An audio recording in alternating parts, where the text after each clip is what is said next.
Nah, kita melihat Rasulullah hanya pada risalah, tidak pernah pada nubuah dan tidak pernah pada insaniyah. Saya kira tugas NM adalah mencoba mengungkap fakta-fakta sirah Rasul, fakta-fakta mengenai perilaku Muhammad sebagai manusia. Mengagumkan ya. Pertama, kalau kita justru dengan mengagumi Abu Jahal misalnya gitu. Kita kagum sama Abu Jahal, top, ini kapitalis top. Dan kita menyangka dia tidak suka sama tauhid, padahal masalahnya adalah dia mau ambil copyrightnya air Zam-Zam, yang begitu.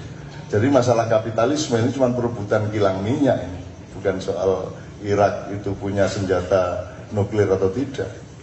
Tapi ternyata mau merebut aset utamanya Rasulullah yang diwariskan oleh mbahnya, yaitu Abdul Muthalib, yang punya copyright atau hak paten atas air Zam-Zam, dan itu yang mau direbut oleh Abu Jahal. Jadi Abu Jahal itu seorang kapitalis, politisi yang luar biasa, dan kalau Abu Jahal tidak luar biasa, maka Muhammad tidak luar biasa.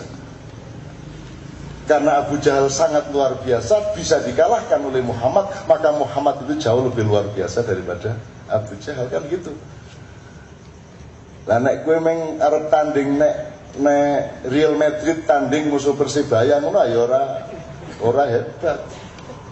Nek kowe tanding musuh bolomu dhewe Barcelona apa musuh Arsenal apa MU ngono nak lagi ketok kowe nek ampuh. Nah nek Abu Jahal iki ora MU, Abu Jahal iki ora Arsenal, Abu Jahal iki ora Barcelona, Real Madrid ora hebat itu. Maka sekarang kita mengagumi Muhammad karena justru kehebatan musuh-musuhnya itu. Dan itu ceritanya banyak sekali ya Pak Sesra. Ceritanya banyak sekali, nanti kurang diungkap ke masyarakat. Yang diungkap cuman itu tadi, Quran, hadis, risalah tok, gitu kan.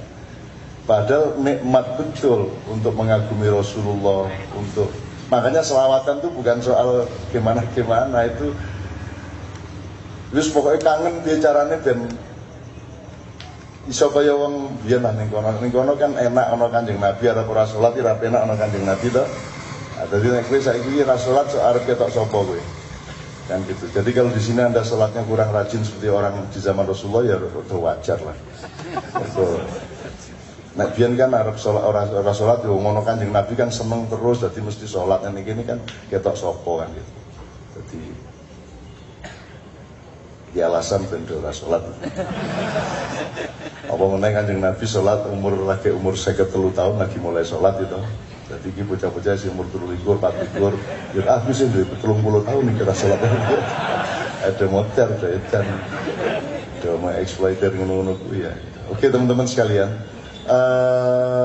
saya akan berikan kepada Pak Mus lagi. Saya kira mudah-mudahan sirah Rasul ini menjadi salah satu paket ya.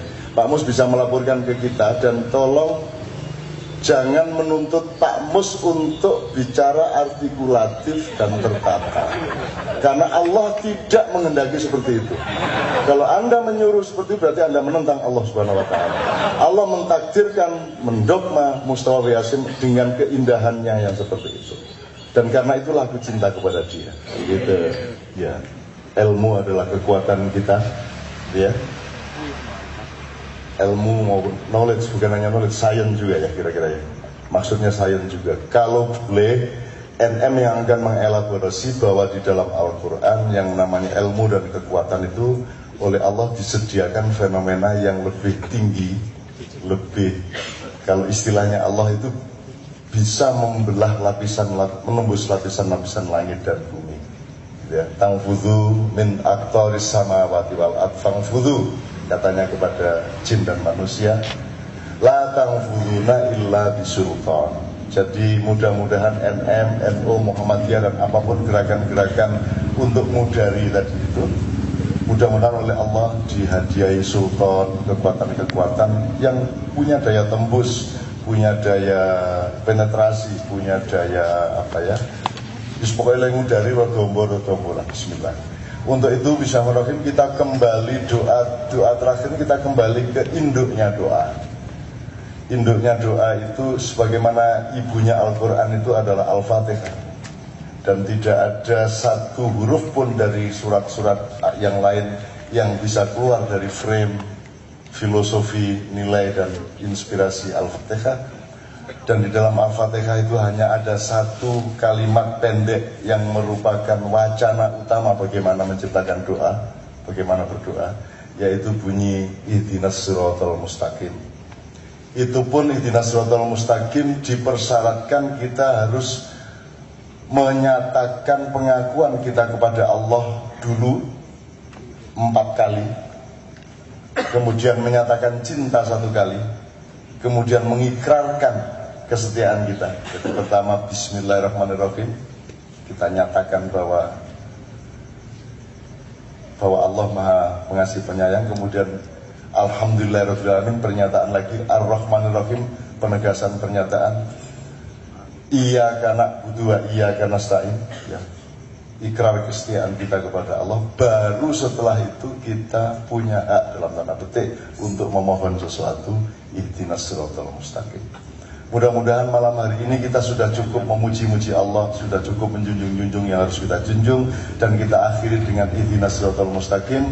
Ihdinas siratal mustaqim ini dalam tradisi dusun oleh masyarakat Muhammadiyah, Mas Rizal, itu dijadikan lagu berbahasa Jawa yang bunyinya Do Gusti mugi paringo ing margi kalersan kados margining menungso kang manggih kanikmatan sanes margining menungso kang paduka laknati. Bahasanya ihdinas siratal mustaqim siratal ladzina an'amta 'alaihim ghairil maghdubi 'alaihim waladdallin. Amin. Mudah-mudahan itu semua akan berlaku untuk kita dibimbing Allah, dituntun Allah, dan niat yang kecil ini Allah akan bertanggung jawab. Allah akan menunjukkan bahwa Allah sangat senang dengan niat hambanya untuk memperbaiki kehidupan umat manusia di muka bumi, sekecil apapun sebagaimana Al-Ma'un. Kasus apakah kita berjihad ataukah sekedar beritibar ataukah sekedar bertaklid, kemudian itu kita lakukan di berbagai bidang, kemudian terjadi disorganized society, kemudian terjadi ketidakmenentuan, tabrakan-tabrakan tidak karu-karuan. Tanpa menemukan bahwa tidak tegasnya pilihan kita sejak awal sebagai bangsa itu menimbulkan paralel-paralel, ya, paralel-paralel dari ketidaktepatan mental, ketidaktepatan intelektual, kemudian ketidaktepatan profesional, tidak hanya di wilayah organisasi massa, tapi juga di wilayah yang lebih luas, di wilayah soal jembatan, soal pertanian, soal segala macam. Mas Tanto menurut saya sedang mengatakan bahwa sebenarnya sama. Kenapa SBY menjadi seperti itu sama dengan kenapa petani tidak bisa hidup. Itu kasusnya sama, dia menemukan paralel-paralel. Atau kalau kita kembali kepada Pak Siswanto, saya kira kasusnya adalah Anda tidak bisa mempelajari Al-Quran literal, Al-Quran Al-Karim, tanpa Anda berkaca kepada alam dan manusia, kan gitu. Sementara Anda juga tidak bisa mempelajari manusia kalau Anda tidak berkaca, tidak merujuk kepada alam dan Al-Quran. Sama dengan Anda tidak bisa mempelajari alam kalau Anda tidak ditemani oleh pengetahuan tentang manusia dan Al-Quran. Maka Al-Quran, alam dan manusia itu satu komprehensi yang dia juga merupakan informasi sekaligus metodologi satu sama lain. Dan saya kira memang pekerjaan Nahdlatul Muhammadiyyin adalah menemukan komprehensi dari informasi dan metodologi itu. Anda jangan mengharapkan Tanto ngomong dengan sikap konsumtif. Saya kalau melihat Tanto itu, saya tidak mau menganggap saya tidak mau anggap dia mebel, saya anggap dia kayu. Kita yang harus menggergajinya, kan gitu. Kalau dengerin Mas Tanto ngomong, saya melihat dia ini hutan rimba, saya harus menatanya menjadi taman, kan begitu. Anak Tanto kan tadi taman ya megah deh. Wong dhek senengane kuwi mau ulat dulu ya toh. Kan gitu. Jadi kalau kita kembalikan lagi kepada Pak Siswanto, saya kira kita semakin maju kepada keperluan komprehensi antara pembelajaran Al-Quran melalui alam dan manusia, serta pembelajaran manusia melalui alam dan Al-Quran, dan pembelajaran alam melalui manusia dan Al-Quran. Kira-kira gitu ya Mas ya. Nah sekarang teman-teman sekalian, saya akan konfirmasi kepada Saya akan ke Pak Daliso, tapi sambil saya mohonkan izin dan perintah, ini nanti akan kita langsungkan sampai jam berapa, supaya kita bisa mengetahui tingkat intensitas dan padatannya. Sekarang jam berapa anak-anak? 10:30. Kalau teorinya jam 11 berarti tinggal setengah jam. Memang seperti itu ya. Saya sama Pak Daliso kenal puluhan tahun, ning jarang neraktir aku kuwi kelemahannya siji. Nganti saya urung tahu ya. Telepon yuk mangan urung tahu. Saya kira itu harus segera diaplikasikan. Oke, saya mohon, karena beliau tadi mengatakan ini kan rumah tanpa dinding. Ini berarti rumah sosial, dia bukan rumah pribadi. Kan gitu. Nek rumah pribadi nganggo dinding Pak, teneh piye nek ora lho. Ya, nek rumah pribadi nganggo dinding teneh piye nek do ketok sak kampung kae nek rumah pribadi nganggo dinding. Oleh karena itu teman-teman sekalian, Kiai Kanjeng kan saya minta membawakan satu nomor yang mencerminkan apa yang Pak Daliso katakan mengenai segala macam yang silakan datang dan silakan bergaul dengan baik sebagai manusia dan hamba Allah, kan gitu. Kita ini sedang kehilangan keyakinan masyarakat kita ini. Masyarakat kita bingung tenang ngene iki halal apa haram iki jarjane bingung. Saiki nek ditakoni Bung Karno ki pahlawan apa dudu ki ya bingung. Pak Harto apik apa elek bingung kabeh. Jadi kita tidak punya ketegasan terhadap apapun saja saat ini. Itu di bidang politik, di bidang figur, di bidang budaya, di bidang apa wae. Banyak orang yang tidak yakin terhadap, sebenarnya diam-diam terhadap agamanya gitu, dan seterusnya. Jadi Nahdlatul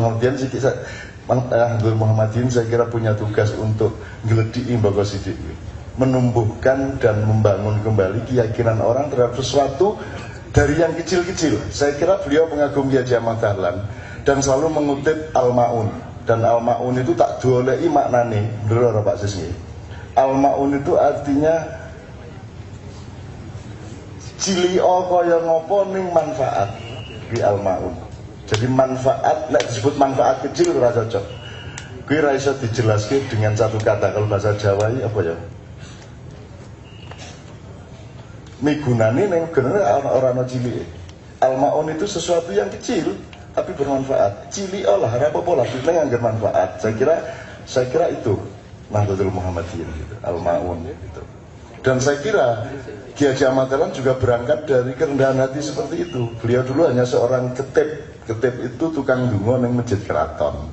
Njur didhawuhi karo ngarsa dalem kaping 8 untuk lunga kaji di sekolahke bar kuwi gawe pengajian. Terus santri pertamanya adalah abdi dalam dari Kulon Progo, kan begitu kan, dan seterusnya.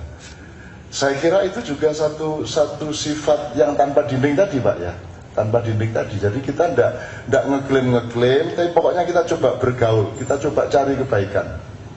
Jangankan menemukan kebaikan dari keburukan, menemukan kehidupan dari kematian pun bisa. Allah sendiri mengatakan beliau Allah bisa menghidupkan yang mati dari yang hidup dari yang mati, kan gitu.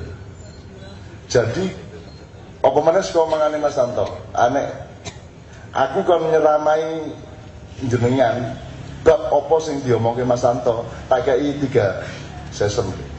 Mau Tanto ngomong ini tak dawak-dawakke, akeh banget sing bisa diambil dari sini gitu. Nah, Anda terbiasa konsumtif, terbiasa barang dadi kok rumokke wis garing nggo kan begitu. Yang terbaik bagi para mujtahidin adalah Anda menerima apa saja, tapi Anda mampu melakukan elaborasi, pencerapan, determinasi dan apapun yang memungkinkan semua itu bersifat Robbana ma khalaqta hadza batila, opo wae migunani. Angger kok gawe berguna. Ketiban cecak gue bengi gue berguna, langsung plok rezeki, amin ya rabbal alamin, ngono wae gue. Rasa wedi waduh ketiban cecak napa ya, rasa ngono wae dadi kayak kesempatan. langsung bismillahirrahmanirrahim rezeki Gusti nggih amin ngono wae. Dadekke apik ngono wae. Rasah kok kayak kesempatan apapun untuk menjadi keburukan, apapun saja. Rabbana ma khalaqta hadza batila. Nah Pak Daliso, sebelum Mas Toto nanti akan ngisi yang masih lowong-lowong di antara pembicaraan kita tadi, saya minta teman kita membawakan satu jenis nomor yang seperti Pak Daliso. Ya ono PDIP ne, ono Riau ne, ono Aceh, ono segala macam orang mengkui, ono Yahudi ne, ono Arab ne, ono Ambule ne, ono segala macam. Tapi semua kita Islamkan dalam tanda petik. Setelah kita Islamkan itu artinya semua yang masuk dan menjadi bunyi dari mulut kita, menjadi bunyi dari tangan kita harus taat kepada frame nilai yang kita bangun. Karena tidak ada bunyi yang jelek atau yang baik, yang ada adalah bunyi yang diletakkan pada tempat yang indah dan memperindah siapapun yang mendengarnya. Saya ini cuma distribusi mikrofonnya, nggak di sana.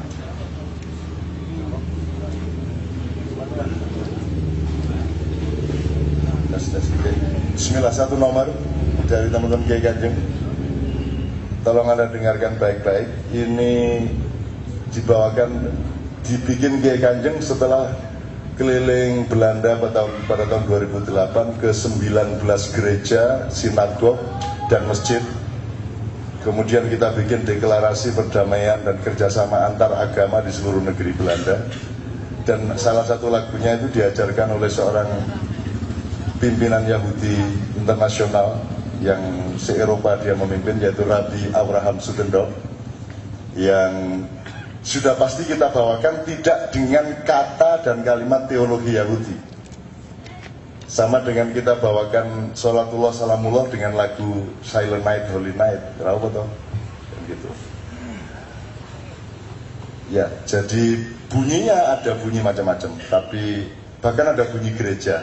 Dan tidak ada lagu gereja di dunia ini. Yang ada lagu barat, apa lagu Jawa, apa lagu Arab, lagu Cina. Lagu tidak ada bahasanya. Jadi lagu besok-besok ke akhirat tidak ditakutkan marroh bukan, enggak. Jadi lagu itu cuman susunan. Tapi kalau Anda melihat larinya nada tadi itu setengah Arab, setengah Jawa. Jadi wong saya itu sama persis dengan Indonesia. Indo artinya blasteran, Nesia artinya lalian. Tapi Indonesia itu orang blasteran sing penggaweane lalian. Coba kalau tidak percaya cari deh di kamus apapun saja.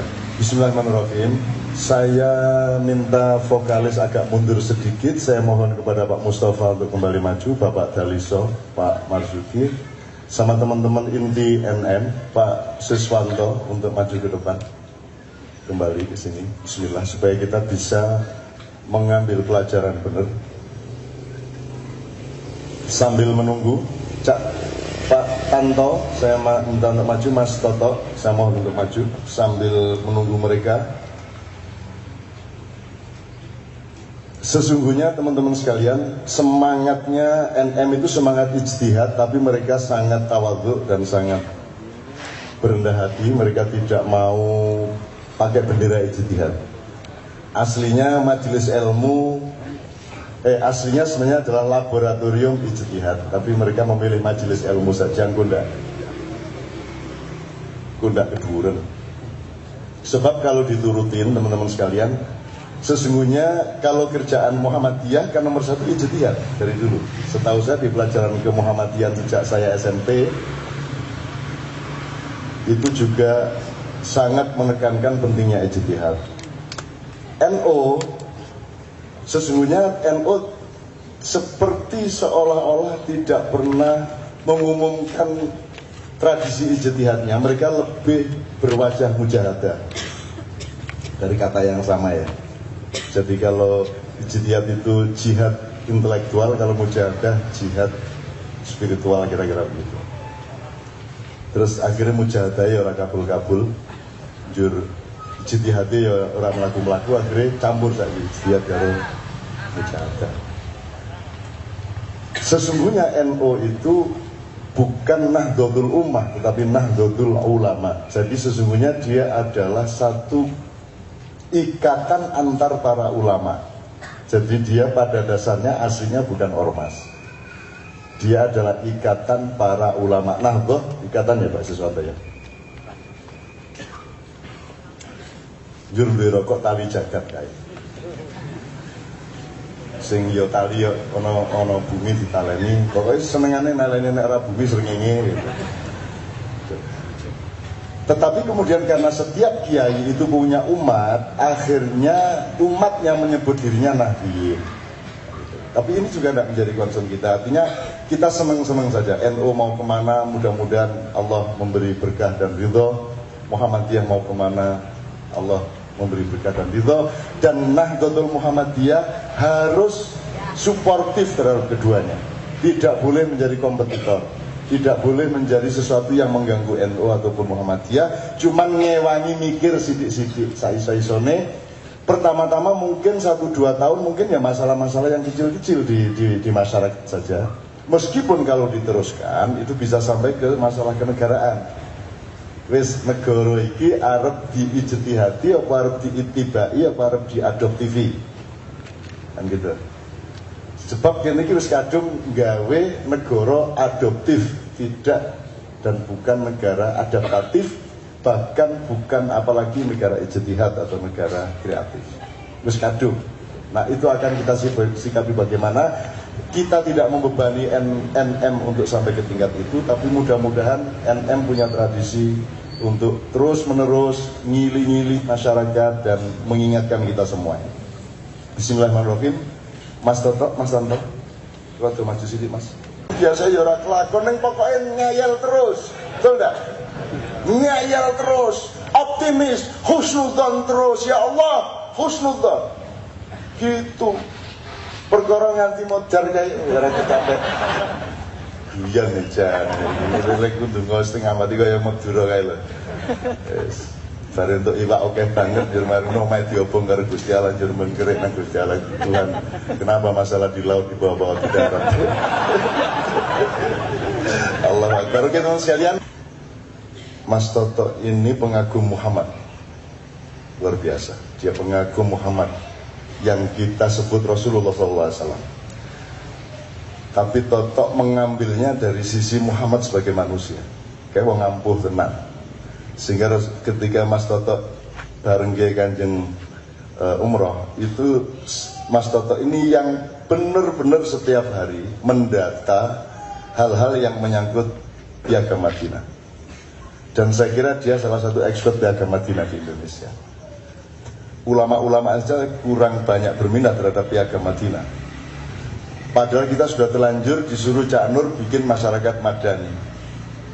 Kalau masyarakat madani berarti maksudnya kan masyarakat madaniyah, wacana atau rujukannya adalah masyarakat yang dibina Rasulullah di Madaniyah, di Madinah Al-Munawwarah pada waktu itu dengan satu proses demokrasi yang luar biasa dan tidak bisa dicapai oleh demokrasi yang ada sekarang. Karena kalau demokrasi sekarang kan seampuh-ampuhe Declaration of Independence kan sing gawe wong pinter, sing gawe ming wong piro kan gitu. Konstitusi Indonesia yang bikin juga wakil-wakil kita. Tapi kalau Piagam Madinah itu tidak dibikin oleh kaum intelektual, dibikin oleh warga, dibikin oleh masyarakat langsung. Membutuhkan waktu sekitar 7 tahun untuk mendapatkan 47 pasal. Dan Rasulullah yang sangat tahu banyak mengenai masyarakat Madinah, dengan sabar orang melu cawe-cawe meng delok ngawasi tutwuri handayani. Nek no sing salah-salah banget lagi dielek. Jadi beliau nek ngomong Ki Hajar Dewantara ya beliau memakai metodenya Ki Hajar Dewantara nek ngomong ngono kuwi. Karena Rasulullah menjadi tauladan dulu uswatun hasanah, nek wis ing ngarsa tulodo, tahap berikutnya adalah ajur ajar karo masyarakat, yaitu ing madya mangun karso. Kalau ajur ajar masyarakat ini sudah diculke dhewe dengan kedewasaan dan kematangannya, maka Rasulullah dan kita pemimpin yang lain justru ke bagian belakang untuk bersikap tutwuri handayani dan untuk menciptakan al-thaqafah al-madaniyah itu Rasulullah betul-betul tutwuri handayani. Dia tidak berdiri di depan. Nah, ning kene lah berdiri di depan, bahkan kabeh kepengin ning ngarep dhewe kan. Akhirnya iki wis royoan dadi imam, begitu wis dadi imam 7 tahun bul najis. Bul keceret, wah wis makmume modar iki. Makmume modar iki, wah wis mambura karu-karuan iki. Arep dibatalke piye wis kadung arep tahiyat ya to. Wis piye iki? Angel iki. Wis piye meneh iki kudu diteruske nganti 2000 pira. Bul ngimame bul ora ngentut kuwi mau keceret barang, wah jan tenan. Biyen dinesoni ya ben jan ngono kuwi aku jenenge sanepan kuwi al-amsal gitu. Jadi saya kira untuk NM saya kira memang ada PR yang cetha. Selama ini orang itu cuman melihat Rasulullah bukan melihat Muhammad. Kalau Rasulullah itu urusannya resmi risalah. Kalau Nabi urusannya nubuah, jadi itu sertifikat resmi, ya. Meskipun Nabi tidak memiliki sertifikat dan untuk berdaulat mengatur manusia, dia hanya menjadi wacana, jadi dia berposisi akhlak. Tapi kalau Rasulullah berposisi amir, berposisi pemerintah, kalau Rasul. Jadi nubuah itu satu sertifikat di mana dia menyebarkannya ke masyarakat tanpa ikatan dan hanya menganjurkan, tapi kalau risalah itu diterapkan dengan aturan hukum dan ibadah makhluk yang jelas.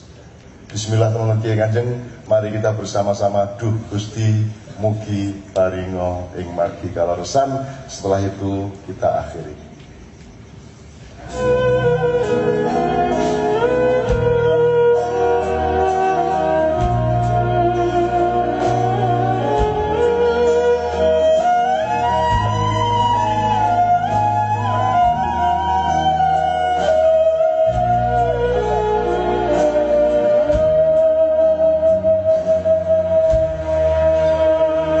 Gusti mugi paringi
pertama saya akan minta kepada Pak Siswanto waduh, Pak Dali Sogongnya, saya akan mohon kepada Pak Dali Sogongnya. Sekarang epistemologinya dulu, saya minta bahasanya dulu. Nahdlatul Muhammadiyin itu menurut pandangan jenengan dan orang-orang lain kira-kira dari ilmu bahasa maupun dari kesan kulturalnya, Nahdlatul Muhammadiyin itu orang akan mikir bagaimana kira-kira? Kalau yang ditanyakan kira-kira ya akan merespon semacam apa ya, paling tidak secara bukan secara ideologis ya, tetapi secara ya bahasa saya mungkin secara kultural gitu ya, ilmu pengetahuan itu memang akan menggabungkan perjalanan antara yang dilakukan oleh NU dan Muhammadiyah. Ini ilmu kira-kira dari saya. Terus itu saya konfirmasikan, Anda sendiri punya kesan seperti itu atau tidak? Ya. Kalau dari beliau tadi kan kesannya sangat positif, jadi memang akan melakukan nambah tali gitu ya, nambah tali untuk supaya bisa lebih nyambung gitu ya Pak Siswanto ya? Iya. Jadi tidak akan terkesan kompetitornya NU atau Muhammadiyah, enggak ya? Enggak. Alhamdulillah. Ayo masuk Jin Samsudin disaingi Mustafa ya orang potongan toh ya. Ayo mesti menang dini ta. Apa meneh sing ngerokok ta? Ora. Nek Jin kae kan ngerokok. Din Samsudin. Nah, Jin ta tahu Din Samsudin. Oh nggih kan gitu. Lagi krungu ta kowe? Anyar iki anyar. Ya mung dagelan iki nek orang ini orang guyu ya. Apa? Rokok musra. Ora ana rokok musra ono. Kowe aja ngerokok ngebit wae ra iso dadak ngerokok bakar. Oke, mungkin poin berikutnya Pak Siswanto, monggo. Apa saja yang ada dalam aspirasi sampean? Oh ya. Paling tidak ada, yang pertama ada Nahdlatul Ulama, kemudian yang kedua itu ada Muhammadiyah, kemudian yang ketiga ada Nahdlatul Muhammadiyin. Kalau saya simbolkan sebagai rumah, itu ada 3 rumah. Yang pertama rumah keagamaan. Nah, di dalam rumah keagamaan itu pasti ada kamar-kamarnya, dan kamar-kamarnya itu juga banyak sekali. Penghuninya juga bermacam-macam. Dan kamar yang punya pintu, kemudian rumah yang punya pintu besar, itu juga orang masuk ke situ itu juga beraneka ragam. Ini rumah-rumah keagamaan. Kemudian oleh karena itu maka yang namanya Nahdlatul Ulama itu ya tidak pernah punya fakultas kedokteran, itu tidak pernah itu. Perguruan tinggi Nahdlatul Ulama sampai hari ini saya belum lihat punya fakultas kedokteran misalnya. Nah, sekarang rumah yang lain, jadi di depan kita, di sekeliling kita itu sebenarnya ada rumah, paling tidak ada 3 rumah tadi. Rumah yang kedua adalah rumah kealaman. Rumah kealaman, mungkin kalau dikaitkan dengan sains ya, natural science. Nah, ini yang dimiliki oleh Muhammadiyah. Tetapi di dalam Muhammadiyah, di dalam rumah Muhammadiyah itu ternyata juga banyak sekali kamar-kamarnya. Dan kamar-kamarnya itu juga saling apa ya, saya tidak mengatakan ada talinya, tetapi juga pada bundet menurut saya. Nah, Nahdlatul Muhammadiyin ini kalau menurut saya, persepsi saya itu adalah rumah yang ketiga, yaitu rumah kemanusiaan. Nah, mudah-mudahan ini orientasi kepada kemanusiaan. Kemanusiaan itu ya kita semuanya ini. Jadi ada yang ada yang mungkin keagamaannya juga boleh, kemudian kealamannya juga boleh, itu persepsi saya. Jadi oleh karena itu maka antara rumah yang satu, kemudian rumah yang kedua, kemudian rumah yang ketiga itu sebenarnya harus saling menyapa, saling berkomunikasi, bukan tidak harus nanti seperti Cak Nun tadi katakan apakah Nahdlatul Muhammadiyin, apakah nanti harus Fastabikil Khairat, itu tidak perlu saya. Terima kasih. Saya kira kita sangat dibantu oleh Pak Siswanto ya, di gunane profesor yang kulo kuwi. Nek sing mikir kuwi mesti ra iso kuwi. Bentuk-bentuk kaya ngono kuwi mesti ra iso. Kuwi mesti waton ngono kae. Gini Pak Siswanto, antum ini profesor intelektual secara barat dan antum juga intelektual secara rumah agama tadi. Karena beliau ini dulu di Gontor itu kan ada kelas 1 itu ada 1A, 1B, C, D, E, F, B, G bahkan G. Jadi yang bodoh banget G. Terus saya nek 1A itu eksperimen itu lain soal itu. Oh, asing ramu enggak? Gue asing atau B toh? Kono B aku B. 1B, 2B, 3B. Jadi beliau selalu unggul di sana, Pak Siswanto, dan saya ketua rayon dan dia selalu paling taat sama saya. Maksud saya sing ngurusi asrama ning iki. Terus saya kerja sama saya keamanan dan seterusnya. Jadi beliau memang expert. Soalnya gini, saya minta konfirmasi lagi sebelum saya minta kepada Mas Tanto. Di Quran itu ada 2 terminologi. Yang pertama, firman itu ada 3 macam. Satu yang literer, bagian itu yang muncul belakangan, yaitu yang dari istilahnya teman-teman maknya itu nek Taurat ki bluluk, nek Zabur ki cengkir, Injil ki degan, Quran ki wis klopo gitu ya. Itu nek istilah jajan. Tapi itu Quran literer. Sementara ada firman 2 lagi sebelumnya yang juga merupakan informasi dari Allah yang antum sebut tadi Pak Siswanto, yaitu yang rumah keagamaan, rumah kealaman, dan rumah kemanusiaan. Nah, yang rumah kealaman kan disebut oleh Al-Quran fil afati. Terus yang rumah kemanusiaan la fi anfusikum, kan gitu. Terus baru Al-Quran dalam arti kalimat-kalimat yang di Al-Quran itu.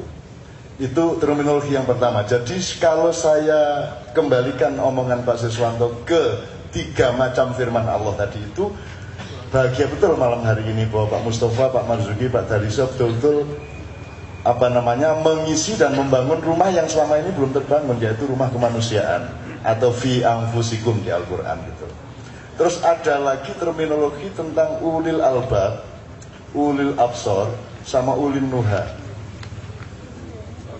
Janjane bedanya apa tuh Pak Asis? Tenan iki aku takon tenan ya.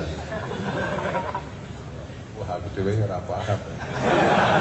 Secara substantif ya. Menurut saya ya sama aja lah. Mungkin secara teknologi itu mungkin ya itu tadi berbeda-beda. Tapi intinya seperti yang saya katakan tadi itu tetap ulil albab, ulil absor. Ya, tadi saya bilang apa? Our power is knowledge, ya, science, ya, bukan politik lah. Itu saya kira ulul albab, ulul absor dan lain sebagainya. Ini Cak Nun sudah baca dulu, aku rumoto itu. Enggak, belum pernah ada penjelasan mengenai itu. Jadi nek aku takon tenanan, upama aku jawab sak karep-karepku saiki bisa ketemu nih. Tapi saya kira saya bisa minta konfirmasi Pak Siswanto dari segi epistemologi. Jadi kalau ulil absor itu kan pekerjaan penelitian sebenarnya. Pekerjaan untuk melihat, mendata, mencermati, menganalisis, mengambil hipotesis dan kemudian disebut itu ulil absor. Gitu, karena dari basir ya. Kemudian ulil nuha itu pekerjaan preventif, peka dan mendata hal-hal yang kira-kira berbahaya bagi masyarakat. Itu pekerjaan ulil nuha kira-kira gitu. Nek aku gagas. Kenapa Allah kasih terminologi seperti itu masih pertanyaan yang harus kita cari dengan ijtihad kita. Tapi kira-kira seperti itu. Nah, ulil albab itu sebenarnya adalah komprehensi dari keduanya, komprehensi dari seluruh pendekatan ilmu pengetahuan. Itu kira-kira. Nah, menurut saya NN jadinya itu ulil albab. Seharusnya ulil albab. Gitu. Kalau Muhammadiyah itu ulil absor, karena Muhammadiyah dua fakultas kedokteran, jadi dia betul-betul ujung tombak untuk mengolah segala macam maintenance kehidupan manusia. Sementara kalau ulinuha itu kan pekerjaan memagari, pekerjaan menciptakan tonggak dan pagar-pagar, tembok-tembok agar supaya manusia tidak memasuki wilayah bahaya. Itu berarti wilayah keagamaan, rumah keagamaan itu dikerjakan oleh Nahdlatul Ulama. Kira-kira ngono ya. Wes jan ampuh banget bengi iki ketok ikut ketemu kabeh. Dan ini tenanan. Sekarang sebelum Pak Daliso, saiki aku rasa nganggo Arab-Arab, rasa nganggo Quran, rasa nganggo wis nek cara fi anfusikum, nek cara menungso biasa, nek coro, jangan lupa ya, Nabi Isa tidak pernah baca Quran ya, saya ingatkan sekali lagi ya. Nabi Idris tidak pernah baca Quran ya, saya ingatkan ya. Nabi Ibrahim hanya punya sakofah, tapi dia tidak punya kitab. Jadi jangan lupa ya, Nabi Nuh ratau deres loh ya. Nek kowe kan deres al-ma'u li ila fi quraisyin ila fi miratas sita'i was-sayf itu ya. Ning Nabi Nuh ratau deres diteruski apa? Nah, dengan pemahaman seperti itu, maka kita junjung juga orang-orang seperti Mas Tanto yang belajar Islamnya terlambat. Maksudku iki le njaluk aku ayat-ayat iki lagi wingi-wingi kuwi. Padahal dia berjalan prinsip-prinsip ayat.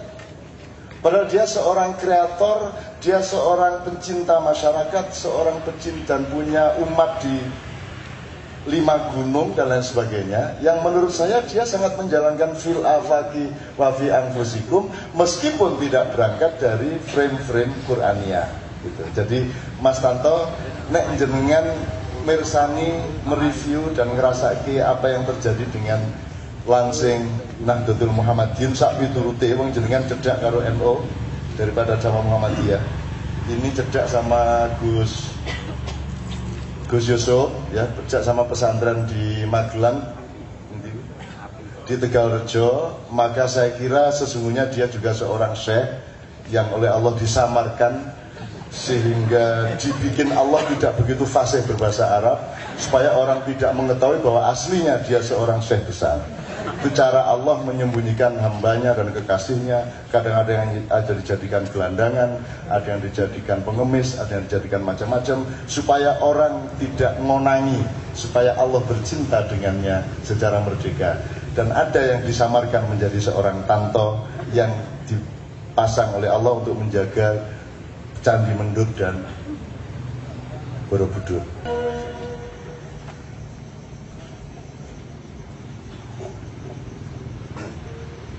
Ibu dan Pak sekalian, kita berdoa nanti pendek aja. Doa itu baru diterjemahkan dunia begini. Ya Allah, sesungguhnya hamba ingin mencintaimu. Hamba juga ingin mencintai orang-orang yang mencintaimu dan engkau cintai. Hamba juga ingin bisa beramal dengan amalan-amalan yang membuat engkau paduka mencintai hamba. Ya Allah, jadikanlah kami ini mencintaimu, lebih mencintai daripada nafsu atau diri kita sendiri, lebih mencintai daripada kami mencintai keluarga kami sendiri, dan lebih mencintai semua barang-barang yang membuat kami ini mencintainya.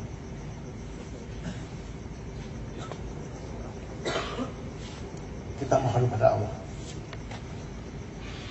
Karena ini doa ini sangat penting, jangan saya yang berdoa, tapi semuanya berdoa.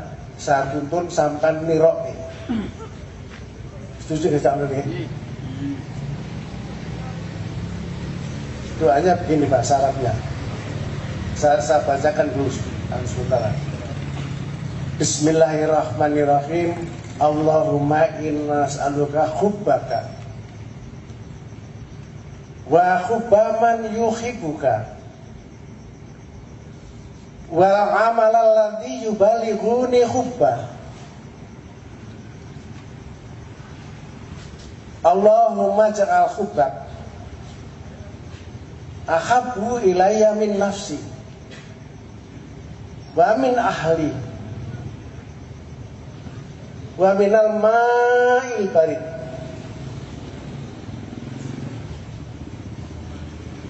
Kita melihat. Bismillahirrahmanirrahim. Allahumma inna nas'aluka hubbaka wa hubba man yuhibbuka wal amal alladzi yubalighuni hubbaka Allahumma ja'al hubbaka ahabbu ilayya min nafsi wa min ahli wa minal ma'il barid Allahumma inna nas'aluka hubbaka wa hubba man yuhibbuka wal amala alladzi yuballighuni hubbaka Allahumma ja'al hubbaka ahabbu ilayya min nafsi wa ahli wa minal ma'il barid Allahumma inna nas'aluka hubbaka wa hubba man yuhibbuka wal amala alladzi yubalighuni hubbaka Allahumma ja'al hubbaka ahabbu ilayya min nafsi wa min ahli wa minal ma'il barid amin amin amin ya rabbal alamin. Assalamualaikum warahmatullahi wabarakatuh. Gitu teman-teman sekalian, saya dan teman-teman Kiai Kanjeng dan semua warga NM mohon maaf atas segala kekurangan-kekurangan, kesalahan-kesalahan. Qul in dhalaltu fa innama adillu ala nafsi wa in ihtadaitu fa bima yuha ilayya rabbi. Kita pulang dengan istighfar bersama-sama. Untuk yang akan meneruskan silaturahmi dengan Kiai Kanjeng, acara terdekat untuk Jogja adalah di Serangan Umum 1 Maret tanggal 14 jam sebagaimana biasanya pada tarwek sekali lagi di SO di depan kantor pos. Bismillahirrahmanirrahim. Demikian Bapak sekalian, mudah-mudahan Allah membimbing kita bersama, memudahkan rezeki Anda, memudahkan urusan Anda semua. Assalamualaikum warahmatullahi wabarakatuh.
Kasih sayang Allah sungguh mempesona, betapapun kita mengkhianatinya, selalu ku dinanti bertaubat padanya, selalu dinanti kembali padanya.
Bismillahirrahmanirrahim. Assalamualaikum warahmatullahi wabarakatuh.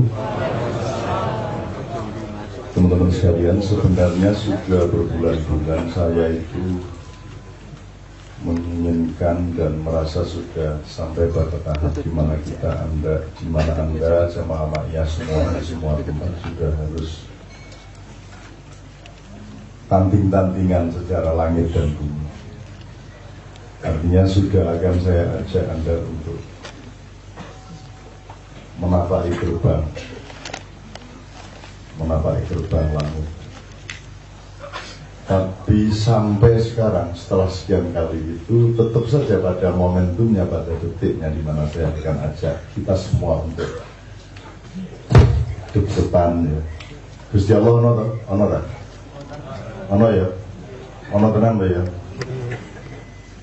Artinya nek ono tenang ki yo ayo dianggap ono tenang, ayo diyakini ono tenang, dan kalau kita untuk itu kita harus berkomunikasi, kita berkomunikasi benar.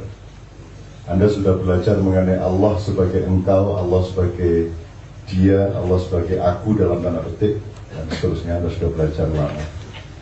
Sebenarnya setelah kita berwirid, berselawat segala macam, kita sudah saatnya untuk memasuki tahap yang membawa kesadaran bahwa kita berada di dalam satu peperangan besar. Kalau menurut istilahnya, apa tadi ya? Menurut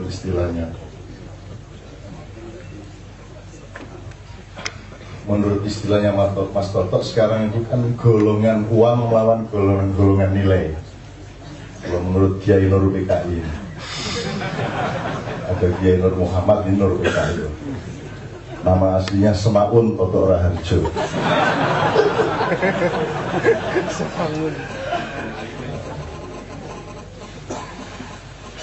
Tetapi di dalam dunia nilai itu sendiri juga terjadi pertarungan, dan di dalam dunia uang itu sendiri juga terjadi pertarungan. Seluruh yang terjadi di negara Anda itu sebenarnya adalah peperangan antara pemburu uang dan pemburu uang.